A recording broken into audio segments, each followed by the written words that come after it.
Hello everyone, welcome to Precision English classes. Subject verb agreement. SSC में exam point of view से this is a very important topic. आप previous year के कोई भी question papers उठा के देख लीजिए, आपको 5 to 6 questions in any form इस पर्टिकुलर टॉपिक से मिलेंगे ही मिलेंगे. सो अगर आपने सब्जेक्ट वर्ब अग्रीमेंट अच्छे से कर लिया तो 6 to 7 क्वेश्चंस आप इजीली अटेम्प्ट कर सकते हैं. ओके, सो आज का हमारा टॉपिक यही रहेगा, सब्जेक्ट वर्ब अग्रीमेंट, और ये काफ़ी डिटेल का टॉपिक है. ठीक है, तो हम आज स्टार्ट करेंगे इसमें with the concept of either,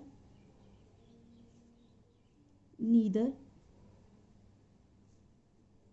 each and one.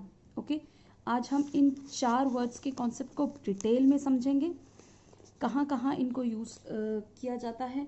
ठीक है, और इनके when they are used as a subject, तब हम इनके साथ नाउन कौन सी फॉर्म में यूज़ करते हैं और इनके साथ वर्ब कौन सी फॉर्म में यूज़ करते हैं. Okay, so I would request कि आप वीडियो को पूरा देखें, और अगर आप चैनल पे फर्स्ट टाइम विजिट कर रहे हैं तो प्लीज़ इस चैनल को सब्सक्राइब कर लीजिए.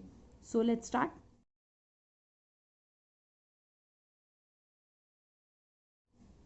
स्टार्ट करते हैं हम इन वर्ड्स के मीनिंग से. ओके, तो अगर हम इसका हिंदी ट्रांसलेशन लें या मीनिंग लें तो ईदर का मतलब होता है कि हम दोनों में से, कि हमारे पास 2 चीज़ों के ऑप्शन हैं और हम दोनों में से किसी एक की बात कर रहे हैं. ओके, दोनों में से कोई एक.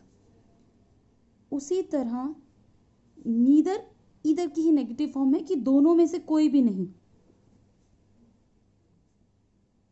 दोनों में से कोई नहीं. ओके, ईच का मतलब होता है प्रत्येक, मतलब हर कोई, और वन का मतलब एक.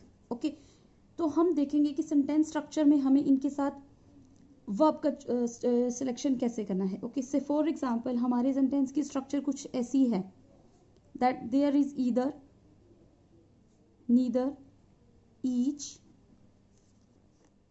One, followed by any singular noun, followed by any singular noun, then हमारी जो verb होगी that will be a singular helping verb. ठीक है, अगर हमारे सेंटेंस की स्ट्रक्चर में ईदर, नीदर, ईच और वन से हमारे सेंटेंस हो, उसके बाद उस एक सिंगुलर नाउन का यूज़ हो, तब हमारी जो हेल्पिंग वर्ब होगी वो सिंगुलर हेल्पिंग वर्ब ही लगेगी. एग्जाम्पल के साथ समझने की कोशिश करते हैं. For example,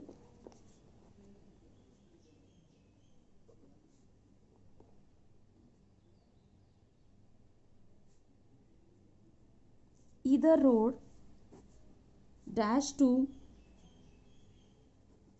railway station. ठीक है, either road dash to railway station, हमें लीड और लीड्स में से, यानी कि लीड की वर्ब का फॉर्म सिलेक्ट करना है. ठीक है, तो हम सबको पता है कि सिंगुलर वर्ब में हम वर्ब के पीछे एस या ई एस का यूज़ करते हैं, तो यहाँ पर हमारी सिंगुलर वर्ब क्या हो गई, लीड्स. तो हम क्या चूज़ करेंगे, either road leads to railway station. अब आप यहाँ पर इस सेंटेंस के मीनिंग समझिए. We should not stick to only rules, हमें उनके मीनिंग भी समझने हैं. ईदर रोड यानी कि दोनों में से कोई भी एक रोड रेलवे स्टेशन की ओर जाता है. ठीक है, तो ईदर रोड, दोनों में से कोई भी एक रोड, माने हम 2 रोड्स में से एक रोड की बात कर रहे हैं, तो अपने आप में हमारा जो सब्जेक्ट है वो क्या हो गया, सिंगुलर हो गया.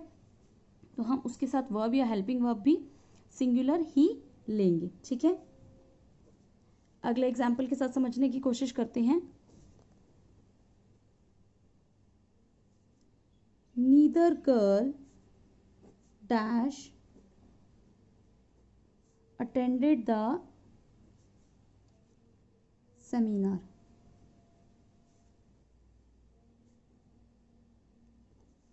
Neither girl dash attended the seminar. Okay, तो अब हम यहाँ पर क्या चूज करेंगे, हैज़ या हैव। तो हेल्पिंग वर्ब की सिंगुलर फॉर्म क्या है, हैज़, तो हम क्या चूज करेंगे, हैज़। ओके, क्योंकि हम कह रहे हैं कि दोनों में से कोई भी एक लड़की सेमिनार अटेंड नहीं किया, दोनों में से किसी भी एक ने, ठीक है। Each boy dash rewarded for bravery, ठीक है। हमें यहां लेना है वॉज वर्ब में से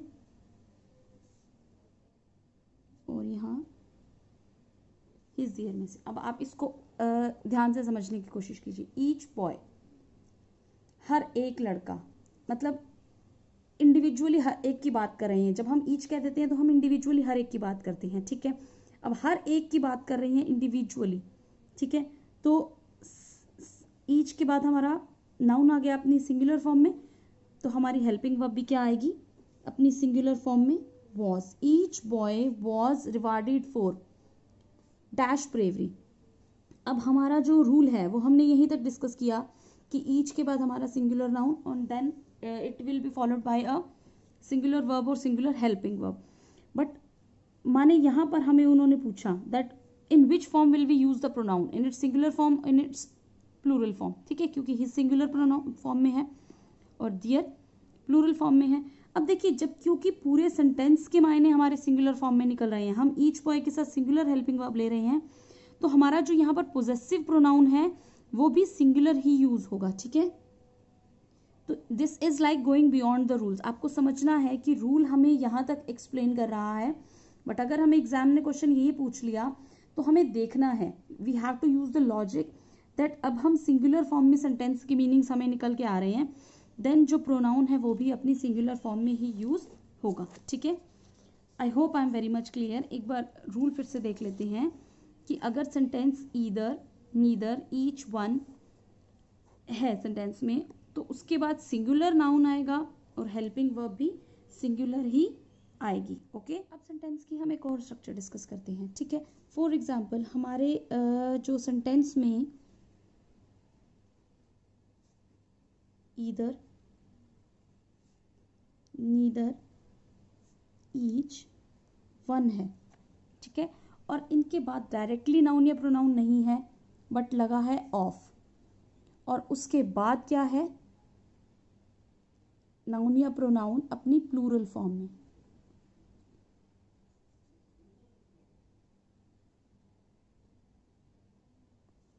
अगर हमारे पास इन चारों में से कोई भी वर्ड है उसके बाद ऑफ है तो उसके बाद नाउन या प्रोनाउन अपनी प्लूरल फॉर्म में यूज होगा, लेकिन जो वर्ब या हेल्पिंग वर्ब होगी वो सिंगुलर फॉर्म में ही यूज होगी। यहाँ सिंगुलर हेल्पिंग वर्ब लिख देने से मतलब है कि अगर according to the sentence there is a verb then that will also be in singular form. Okay, example से समझने की कोशिश करते हैं। either of the dash has broken the glass।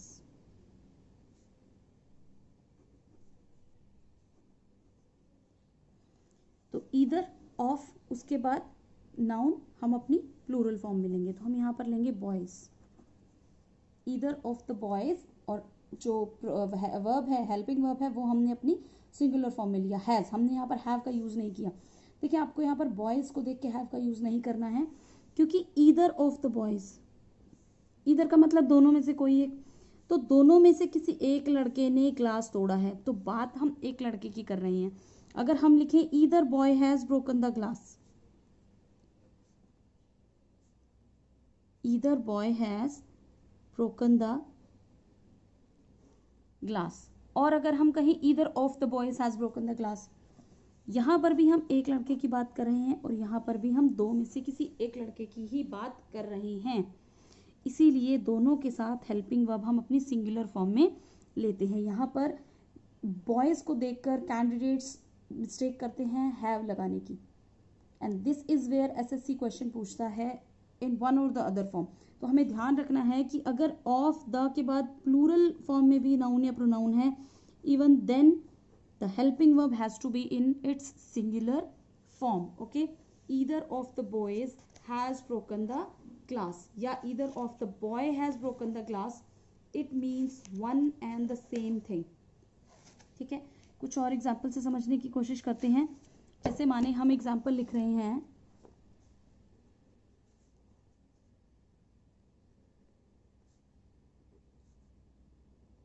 neither of them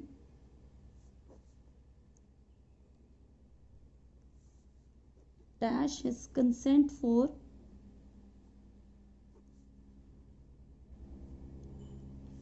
voluntary services.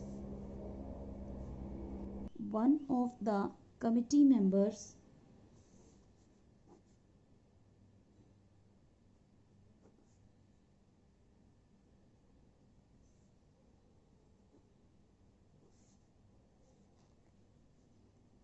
he is one of the best dash of the school. ठीक है, each dash has come. अब हमें देखना है, वन बाय वन करके लेते हैं. neither of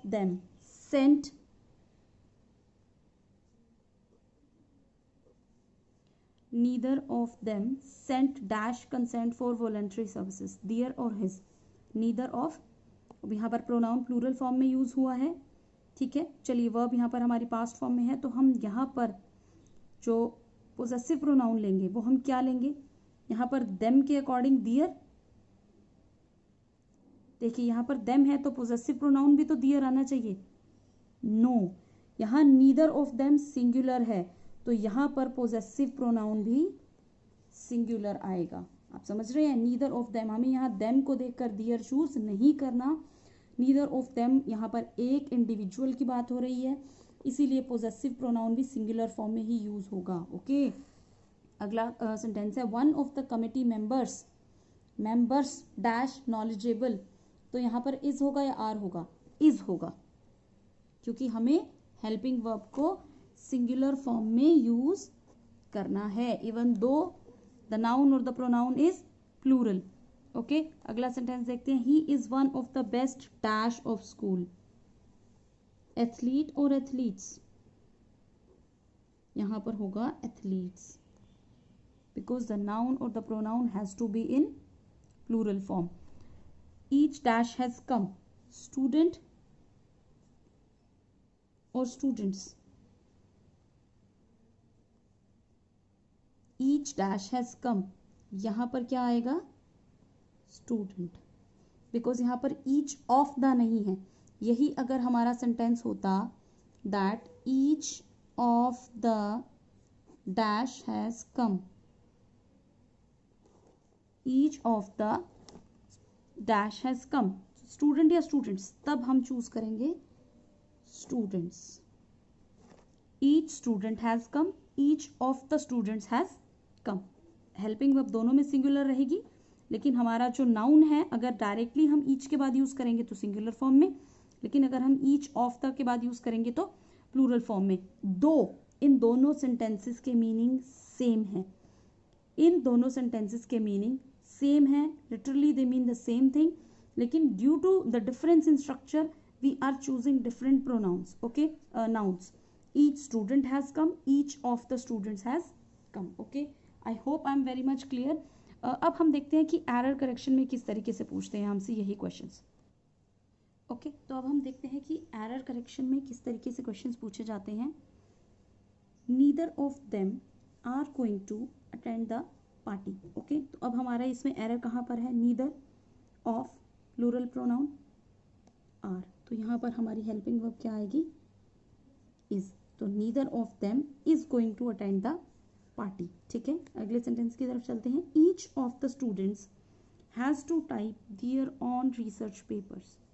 तो देखिए each of the students plural में है यहाँ पर noun. Okay, has helping verb अपनी सिंगुलर फॉर्म में है, correct, to type their own. तो यहाँ पर हमारी इस पार्ट में मिस्टेक है. ईच ऑफ द स्टूडेंट्स, हर एक इंडिविजुअल स्टूडेंट की बात हो रही है, तो यहाँ पर पोजेसिव प्रोनाउन भी सिंगुलर फॉर्म में यूज होगा, यहाँ दियर नहीं हिज आएगा। ओके, अगले सेंटेंस की तरफ चलते हैं। One of the boy has clean his room. One of the boy has clean his room, तो वन ऑफ द बॉयज, यहाँ पर प्लूरल नाउन आएगा। ओके, कि वन ऑफ द के बाद नाउन प्लूरल फॉर्म में आता है। अगले सेंटेंस की तरफ चलते हैं। One of my desires are to become a doctor. So one of my desires plural form में है noun, are helping verb singular form में आएगी, is to become a doctor. Okay, अगले सेंटेंस से समझते हैं। Either of my colleagues is going to submit their presentation. So either of my colleagues, either of plural noun singular helping verb, submit their presentation singular helping verb singular pronoun. Again यहाँ इस plural noun को देख के हमें plural में pronoun को use नहीं करना है। Okay, next, each employee is donating to PM care fund. Each employees is donating to PM care fund, यहाँ पर ईच के बाद ऑफ नहीं है, डायरेक्टली हम नाउन लगा रहे हैं। ईच के बाद हम डायरेक्ट नाउन लगा रहे हैं तो हम सिंगुलर फॉर्म में लगाएंगे। Each employee is donating to PM care fund. Okay, not employees. अगला सेंटेंस है। Neither boy have finished his work. Neither boy have finished his work. Neither boy, neither के बाद डायरेक्टली हमने नाउन लगाया, helping verb भी singular आएगी। Neither boy has finished his work. Okay, एक last sentence से समझने की कोशिश करते हैं। Either of the girls are going to dance. Either of the girls, तो either of the girls, either of the आने के बाद प्लूरल में आएगा प्रोनाउन, हेल्पिंग वर्ब सिंगुलर में आएगी। Either of the girls is going to dance. Okay, so I hope ये 4 words either, neither, each and one, इन सब का यूज़ आपको बहुत अच्छी तरह से क्लियर है। आई होप आपको लेक्चर पसंद आया। अगर आपको लेक्चर पसंद आया तो प्लीज़ आप इसको अपने फ्रेंड्स के साथ शेयर कर दीजिए, और अगर आप चैनल पे फर्स्ट टाइम विजिट कर रहे हैं तो चैनल को प्लीज़ सब्सक्राइब कर लीजिए। Thank you for watching. Thank you and have a nice day.